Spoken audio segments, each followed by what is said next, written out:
Hello, Sisters in Crime. I'm Mindy Quigley, and I'm hosting today a session on building relationships with booksellers. So this is part of our Tuesday, 1 p.m. Eastern Time lives, and I will be joined shortly by a bookseller, a bookseller of our very own. And John McDougall is going to be joining us from Murder by the Book, a fantastic crime-themed bookstore in Houston, Texas. Hello, everybody, and we're going to get John on here, who's joining the live today. So I'm very excited to be hosting John, and we're going to be talking about do's and don'ts for building relationships with booksellers. And there he is, the man himself. Hello. Hello. Can you hear me?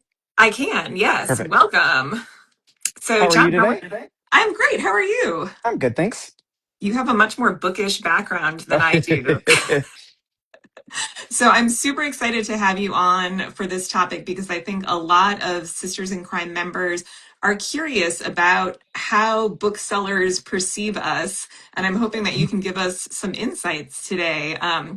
So I've got Yeah. some questions for you All right. and wanted to kick off with a little bit of background. So you're the events coordinator at Murder Mhm. by the Book, but in a previous job, you sold model trains.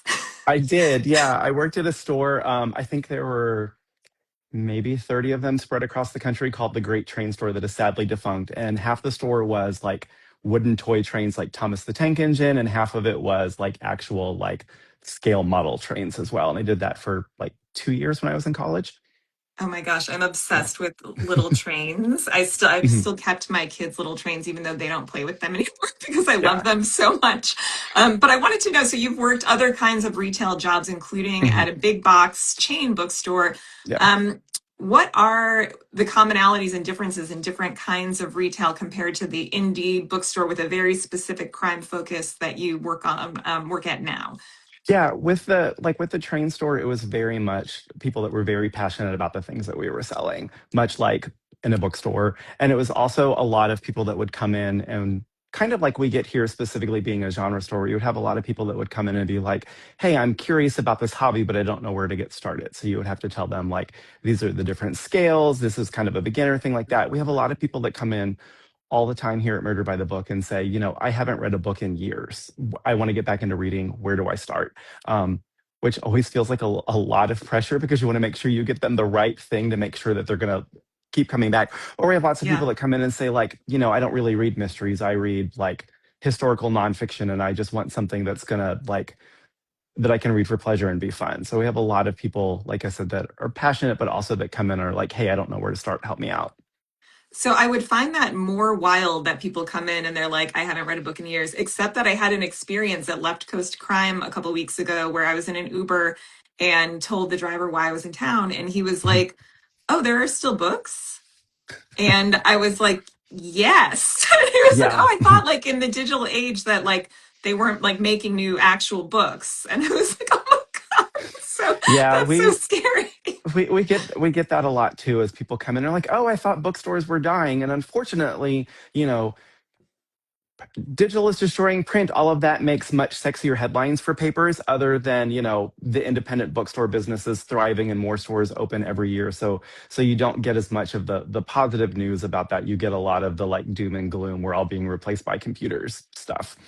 Yeah, I mean, it's amazing that bookstores have not only endured, but if anything, like personally, I think, and I would love your opinion on this, that Mhm. like in this age of like AI and deep fakes, that Mhm. those in-person recommendations and like physically going to a place to pick up a thing that you know was created by a human, is being sold to you by a human, Yeah. is going to have even more value. Are you seeing any of that now, or what are your thoughts on that? We are, and there's especially in the last couple of years, thanks in big part to Wildly American Express and their Small Business Saturday program. There's been a really big shift to switching to shopping local, keeping money in local communities, and we've seen even so. I've been at Murder by the Book. It'll be 16 years this summer. Wow. Yeah, and so when I first started working here, a lot of what we sold, there was a lot more. Customer sales on like new releases and things like that. And the longer that I've been here, the more that we've seen like the what we sell shifts a lot more to, people discovering older things, because it's really easy to go to a website and figure out like what the newest big book is, because they're going to be the things that are blasted everywhere. But then Yes. it's harder there's less discoverability in being able to find those like hidden gems or backlist things that have been available for a long time that you just aren't going to see popping up in your algorithm. So we have a lot of people that are coming in and trying to find kind of those special things that you're not necessarily going to get from an algorithm or a website recommendation. Yes, absolutely. I read somewhere that Barnes and Noble has like 40,000 books on their shelves, but if you go into Hmm. Barnes and Noble, they're really only selling like 10 books. Like Yeah. those are the books that are on all the end caps and the big Hmm. table, and there's no staff that you can find to tell you like where something might be, or Yeah. to help you find something that, that they've read and loved. Yeah, Um, it's a wild difference having come from, I worked at Borders for 7 years before they closed, before I started here at Murder by the Book. And it was wild when I started here, starting at Murder by the Book, actually felt like I was working in the book business. And I've always been a reader, but like at Borders, like you said, if there's 40,000 books on a shelf, you can only read or cover like so much. So, if that person that works at the store that reads like fantasy isn't there that day, then the person at the information desk is like, I don't know, here's this thing over here. So it's wild how they're both working in bookstores, but vastly different kinds of retail. Yes, Yeah. absolutely. And I want to dive in a little bit to the question of the day, which is working with booksellers. And I love that you've done so many events, and wanted to ask you, because that's a big thing that, people who are maybe aspiring to publish their first book or even like deep into a series often wonder is like, how's the best way to approach about an event, and what are Yeah. some experiences that you've had that Mhm. have made, like, from the bookseller side, you more or Yeah. less inclined to work with certain authors? You don't have to name names, but you could. I think one of the things that's important to realize, especially if you have a book coming out, is if you reach out to a bookstore the week the book comes out to set up an event, you were like months behind. We tend to book, I know not all stores are the same, but we tend to book 2 or 3 months in advance. So it's end of March now. We're basically booking summer events. So if you come in and tell us, hey, my book comes out April 1st, it's going to be trickier to get an event on the books. Sorry, my So, dog bumped into the oh, table and now my phone fell. My dog always finds a way to join these conversations, so I'm yeah. surprised he hasn't made his presence known before now. Okay, so Yeah, sorry. so Yes, keep going. sooner rather than later is helpful. We have a couple of local authors who, came in before that they had just signed their deal and were like, hey, I live here in town. I have a book coming out. It might not be out for a year, which is helpful to know. And, in some cases like that, we've been able to potentially bring those authors in to do some in conversation stuff so we can mention the upcoming book. So that's helpful. Um, if you're local and you have a local indie, just being a presence in the store makes a huge difference. We're a lot more inclined to um, take a second look at a self-published book or even a big major publisher book if it's an author that we know and we see all the time, and if they've been in the store supporting. One of my favorite examples is someone that I know that you love very dearly is Celeste Connolly, who has Yes. been a customer at the store for years, and we were so excited for her when the first S.C. Perkins book came out, and she's such a fixture in the store that we were also excited, and you also get the buy-in from the booksellers. I have a regular customer, Alex Juden, who I think just self-published his like fourth book, and he came in and handed it to us. And just knowing Alex and him being a regular face in the store again, got more eyes on the book than it would have necessarily benefited just been like a cold call stopping in to drop off a copy of the book. Yes, and that's a great tip across the whole world of writing mysteries, Mhm. or writing anything really, is that, you're part of this ecosystem, you're part of this community, and Mhm. being a good citizen of the community is Mhm. like really going to go a long way toward a lot of this stuff. And like you said, like those opportunities of being that in conversation partner, you're actually Mhm. kind of doing the bookstore a solid. And Absolutely. it's a skill Mhm. set that you can build, of Yeah. reading deeply someone else's work, and finding Mhm. great questions to, to get them to talk, and maybe making a little less about you. Yeah. Yeah, so I love that tip. And I Mhm. wanted to ask you, like, I know you read a lot. Mhm. Are there trends that you're seeing either in what you're reading, what the publishers are putting out, or what people Mhm. are coming in to ask for. Because again, this is something that a lot of us as writers, we're trying to work 2 years into the future and hope Mhm. that we can get on something that's going to be hot or desirable then, but it's really Yeah. hard to know. We're seeing a lot, unfortunately, since like as we think of it, traditional cozy mystery has especially with the death of the mass market. We're not seeing nearly as many of those, but we're starting to see a lot more kind of what we started calling at the store like cozy adjacent mysteries. So maybe they don't have all of the exact beats of a traditional cozy mystery, and maybe they're a little bit lighter than just a regular like traditional mystery. They kind of hit that like in between. We're starting to see a lot of things like that, especially as the world gets more and more chaotic as it seems to do every day. People tend to turn to those kind of lighter comfort reads. It's something that we saw when COVID first hit. We couldn't keep Agatha Christie on the shelf because people were really turning to those kind of lighter comfort reads. And we're starting to see that's been really fun. There's still a lot of really great authors taking on the tropes of like the traditional like locked room mystery and like a lot of those golden age classic tropes and people kind of like putting their own modern spin on that. That's been still so popular too. That's awesome to hear because I have a cozy adjacent new series coming out in 2027. So I'll be hitting you up Awesome. and putting that out here now, many months in advance. Yes. We're building this relationship because Mhm. I'm Yep. following all of these tips. I wanted to ask you for my indie and smaller pressed published Mhm. friends and sisters in crime. I know that distribution is just a huge heavy lift for people who Mhm. don't have the distribution power of a big traditional publisher behind Yeah. them. Um, how do those approaches usually go for you, and what can go right and wrong if Yeah. someone has indie publishers just with a small press and trying to get on your shelves?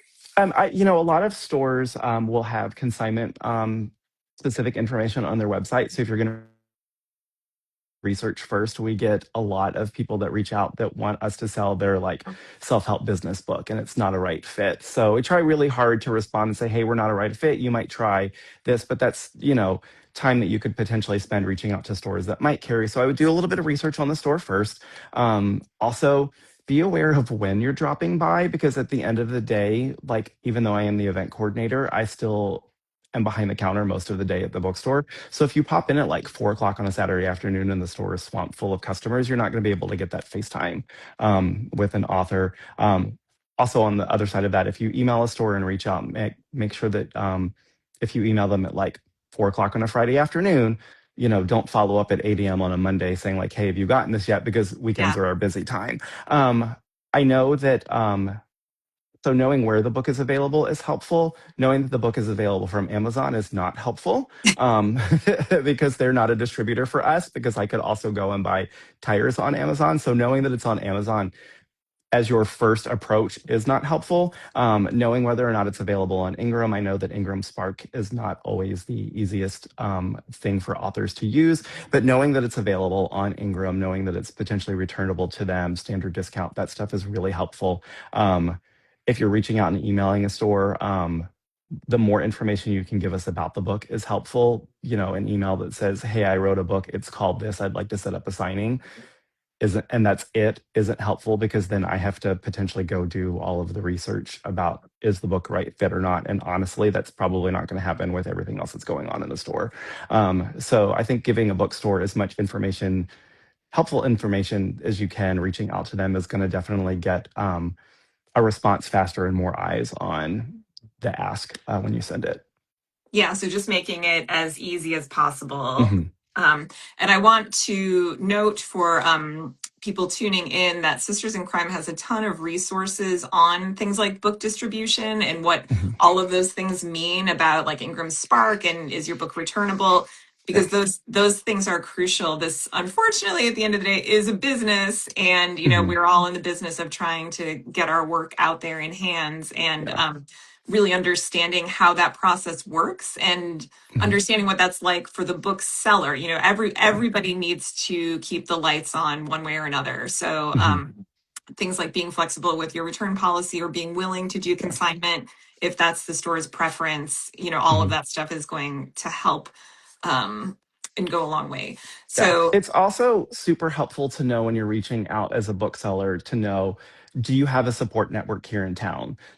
Do you have lots Mhm. of friends and family that live in town? If you're an author who's just moved to a new city and you don't know anybody, there's only so much a bookseller can do to help reach out to an audience. But if we know, like, my entire family lives here in town, we have a local author tonight and tomorrow night, both, who we both know that have big support systems here in town. So knowing that is also helpful. So the store can know, how many books we need to order, things like that. So knowing that there's essentially a built-in audience already is a big help too.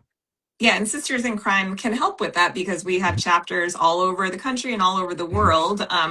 So if you're going to a new city to do an event and maybe you don't know people in Houston, reach out to that. Is it the Central Texas chapter? I'm trying to think, but I think so. yeah, so reach out to Yeah. that chapter and say, hey, I'm going to be there for an event. Can you help me with a conversation partner? Can you help me with Yeah. drumming up some attendance? Because we all, that feeling, I'm sure this has happened to you as an event coordinator where you've Mhm. done all the work and then it's a ghost town. And Mhm. it's a bad feeling for everybody For everyone. involved. Yeah. So we want to avoid that.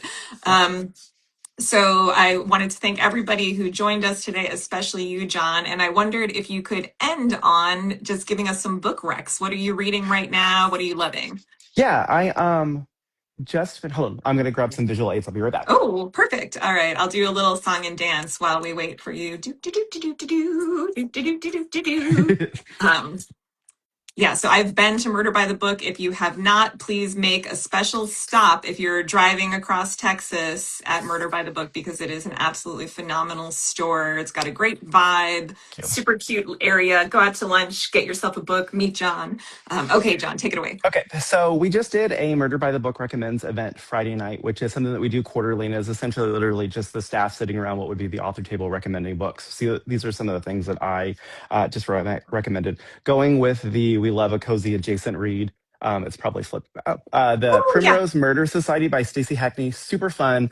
A mother and her fourth grade daughter move into this retirement community because their life is imploding, and the fourth grader is obsessed with murder and is so excited to learn that somebody died in the building 20 years ago. That person's grandfather has just died, and in his will left $2 million to whoever could potentially solve the crime. So they're trying to solve it. It has a really fun only murders in the building vibe to it.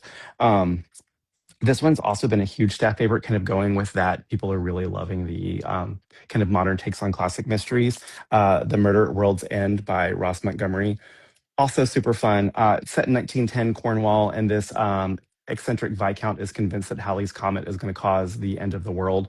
So he assembles all of his family into this house, seals them all in their rooms. Sun comes up. He has been murdered, but the crime is being solved by his 80-year-old sister, who has the foulest mouth, and it's so much fun. Still a very light read, but if you were cursing a verse, maybe not the right read for you, but it's just, I just want to solve See, mysteries with this this is woman. It's so exactly much why fun. you need booksellers who read the books because, Mhm, as a cozy writer who's moving into a non-cozy space, that's something mhm, that like I'm really praying that nobody picks it up thinking, oh, this is Mindy Quigley, it's gonna be squeaky clean. Like you mhm. need somebody to be like, hey, yeah, like it's her sense of humor, but like Mhm. F-bombs are dropped, like Yeah. be aware if that's a thing for you. So like, yeah, having those kinds of tips and trigger warnings is essential. Mhm. Yeah. So those are some things that we've read recently that have been making the rounds through the staff that we've all been loving as well. Okay, very, very cool. Well, John, I so appreciate you spending some time today here on the Sisters in Crime Instagram Live, which we do My every pleasure. Tuesday at 1 p.m. And I will post this after the fact, along with John's 5 tips for his 5 do's and don'ts for building good relationships with booksellers. And thanks once again, John. I hope you have a great rest of your day. Thanks, you too. Okay, bye. Bye.